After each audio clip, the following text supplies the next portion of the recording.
Welcome, DoorGrow hackers, to the DoorGrow Show. If you are a property management entrepreneur that wants to add doors, make a difference, increase revenue, help others, impact lives, and you are interested in growing your business and life, and you are open to doing things a bit differently, then you are a DoorGrow hacker. DoorGrow hackers love the opportunities, daily variety, unique challenges, and freedom that property management brings. Many in real estate think you're crazy for doing it. You think they're crazy for not, because you realize that property management is the ultimate high trust gateway to real estate deals, relationships, and residual income. At DoorGrow, we are on a mission to transform property management business owners and their businesses. We want to transform the industry, eliminate the BS, build awareness, change perception, expand the market, and help the best property management entrepreneurs win. I'm your host, property management growth expert, Jason Hull, the founder and CEO of DoorGrow. Now, let's get into the show. All right, so we're continuing my weekly series of just saying whatever I want to talk about today. So today, I got a question today about motivating people. We had somebody in our group that was really struggling to hire and find good people in their market, and also we had another team member that was asking, how do you motivate people to get them to do what you want? And so we're going to chat about teams a little bit today and about motivating people. So what I told the lovely lady that asked the question on our group call today about, about finding really good people is really a big mistake that a lot of entrepreneurs make is they assume that if they just put up a job posting with the job requirements and they do a bunch of interviews, they're going to find good people. So I have found from my own experience and being connected to a lot of entrepreneurs that is not the case, right? So you need a much better filter, because what that formula means is you're going to end up with a lot of turnover and a lot of team members and have to kiss a lot of frogs by bringing them into your business, training them, wasting time, and they're going to be terrible, not really show up to work all the time. They're not going to do a great job, and you're going to have to start over again. So let's talk about the hiring process just a little bit so that you can have great people, and then we'll get into maybe some stuff related to that. So if you want to bring really great people onto your team, we usually start in the DoorGrow and Scale Mastermind. I usually start by having clients do a time study to really figure out where's their time going. And then based on that, we build a job description for somebody to take the minus signs, the things that are energetically draining them, they don't enjoy, the things that are tactical, which are maybe more like lower level work, or things that are just not strategic in general, where you're not functioning as a business owner. You're functioning and doing employee level type of tasks, emailing, calling, work, etc. So we want to shift and take the tactical minus signs off your plate. And so we build a job description. What would be the ultimate next hire for you? So you can free up your time, energy, attention, focus, etc. So you make more cash. So what would it take to do that? And so you build out the ultimate job description. And I call that an R document. I got the original idea from one of my coaches and mentors, Alex Sharfin. He had what was called a 4 R's document. But for me, I found that there were some R's missing. So I'm not going to go into total detail explaining an R document, but I will say 2 of the R's. So I mentioned 3. So most job descriptions have the one of the R's in a document, which is they have the responsibilities. And this is a typical job description. They'll just have the responsibilities listed, and they think, well, people will look at this and go, I could do that job. And what's the pay? Okay, I could get paid to do that job. That does not mean they're going to be a cultural fit. So usually if you have bad hires, it's not usually because they can't do the job. It's usually because they don't share your values. Right? Your values, your ethics, your morals, what you really care about, how you care about your customer. If you bring on the wrong people, they're not going to share your values. Even if they can do the job, you're never going to trust them. And they're not going to show up and be and act the way that you want, so that you feel safe with them and safe giving up these things off of your plate and giving them to somebody else on your team. You need them to share your values. This is more important than them having the skill to do the job. You can teach people skills. You can teach people process. You can teach people tactical things, but you cannot generally teach your team members values. Those come hardwired in. They got those from their parents. They got those from society, from their upbringing, from their religion, from the culture they've been a part of, whatever. But they have those values. And so you need to find people that are a value match for you and your business. And so your business needs to have the right cultural foundation. So in our program, we have a training called Purpose Secrets. And in that, we get into figuring out your personal why, what really drives and motivates you, your business why, what really motivates the business, what is your client-centric mission, like this mission that you have for the business that really gets you inspired and excited and can inspire and excite your team and your potential customers. And then we get into company core values, making sure those are clear and defined, and some other stuff, right? So this allows you to create culture. You cannot have a healthy culture in a business and bring people in and expect them to fit your culture if you don't make that really transparent from the beginning, from the get-go. So we have on our job application at DoorGrow our cultural values and our client-centric mission statement and these sort of things so that people can go through this if they care and we can attract the right fit. And so otherwise you're really playing Russian roulette. Like it's gambling. And then you have to have a really good R document. You have to have a really good job description. So this goes far beyond just the responsibilities. Now, here's the most important part of a job description is the portion that in an RDoc, the first portion I call resonate. This is the portion where it's copywriting or sales related language to convince people and to discuss the position in a way that they will read it and self-identify. Does it resonate as being them? And so as an example, if I were hiring an executive assistant, I know the personality type that I would generally want for that. They're going to be very detail oriented, et cetera, right? So it could say, are you our next executive assistant with COO potential? Do you color coordinate your closet? Are you the type of person that make sure everything is tidy on your desk and in your house? Are you the person that really is critical of others when they get things wrong, but you really are also really critical of yourself? If you make a mistake, then you might be our next executive assistant, right? So you're going to describe the personality in a way that they're going to read that and go, oh my gosh, that's totally me. That is me, me, me, me, me. Not, oh, I could probably do that and you could pay me to do that. Right? You want people that read this and they go, oh my gosh, this is me and I would love to be part of that.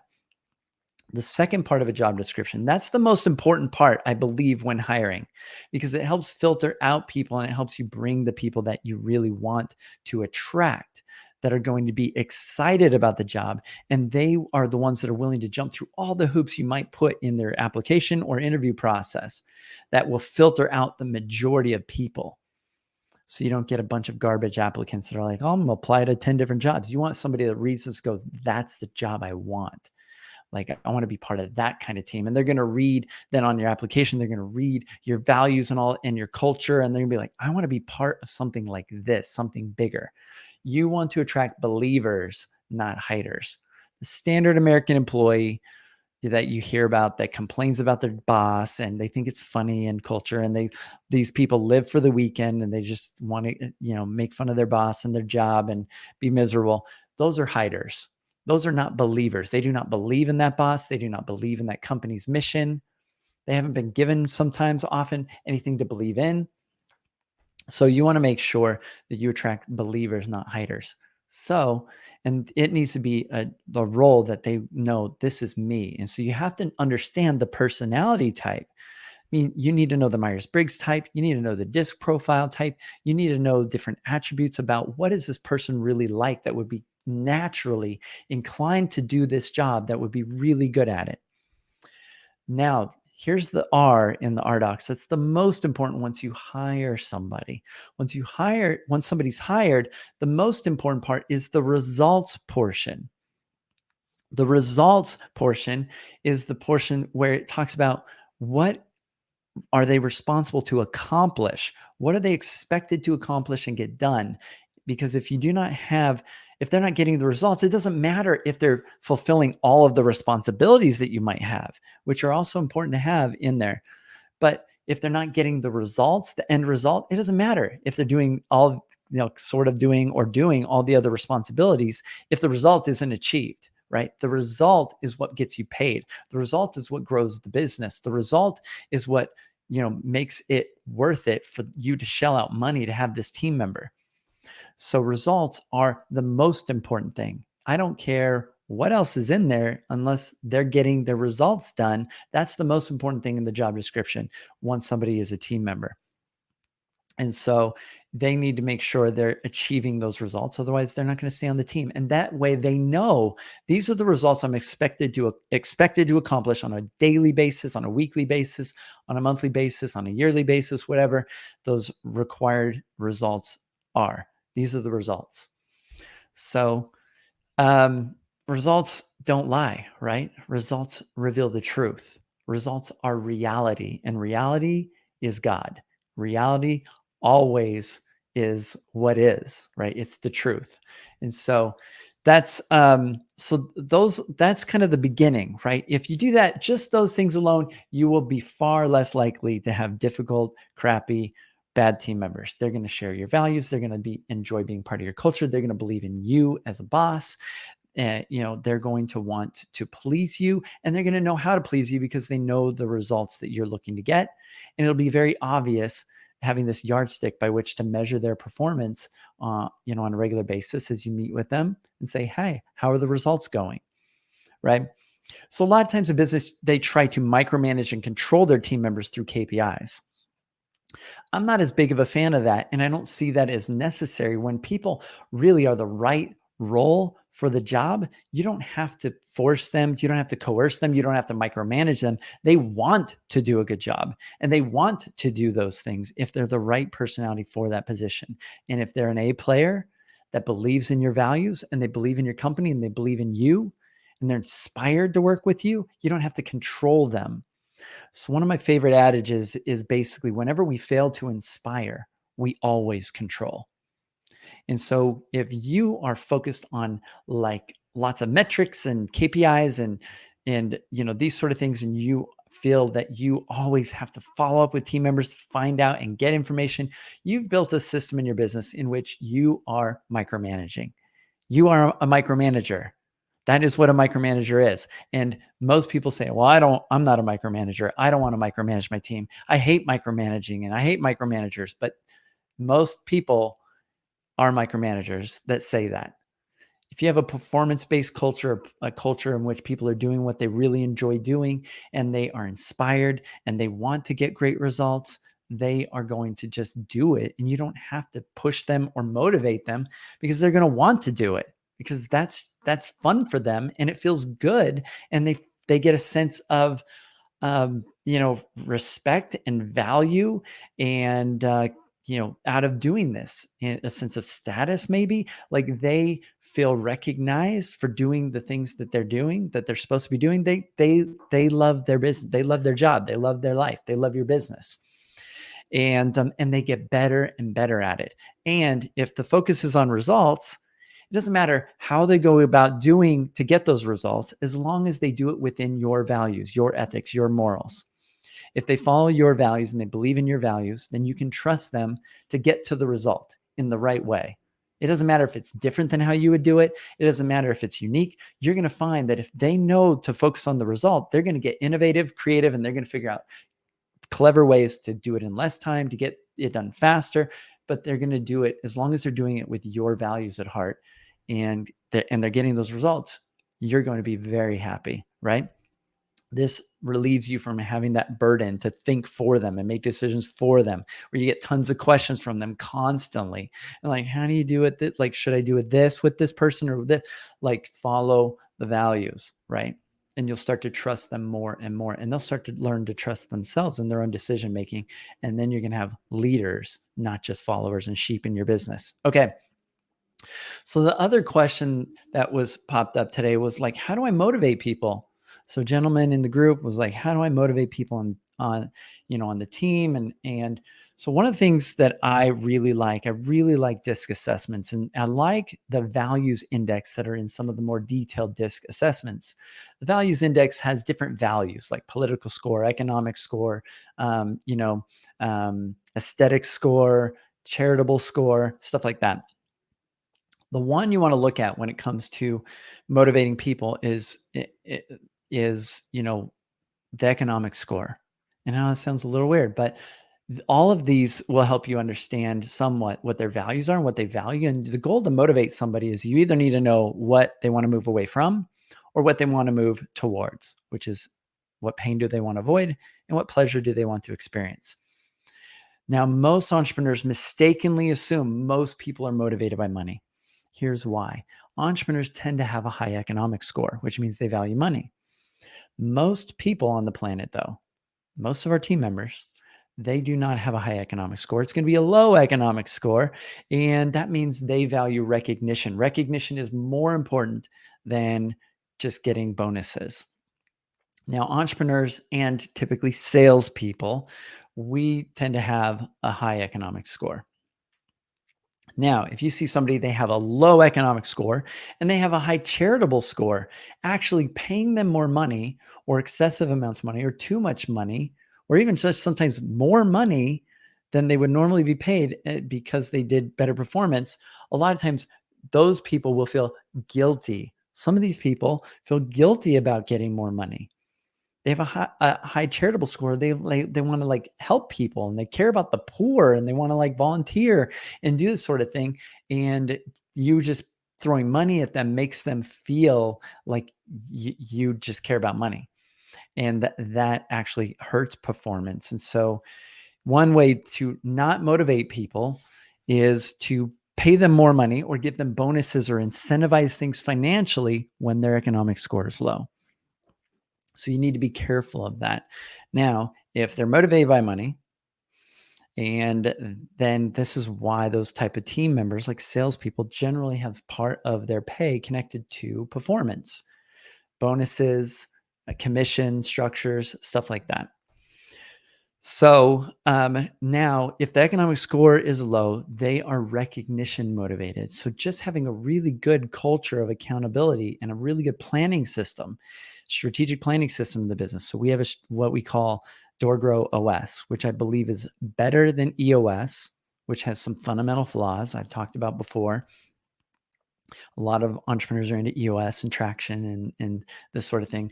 But in DoorGrow OS, this is really an entrepreneur-centric system where it's built around you instead of built around the idea of an integrator, et cetera.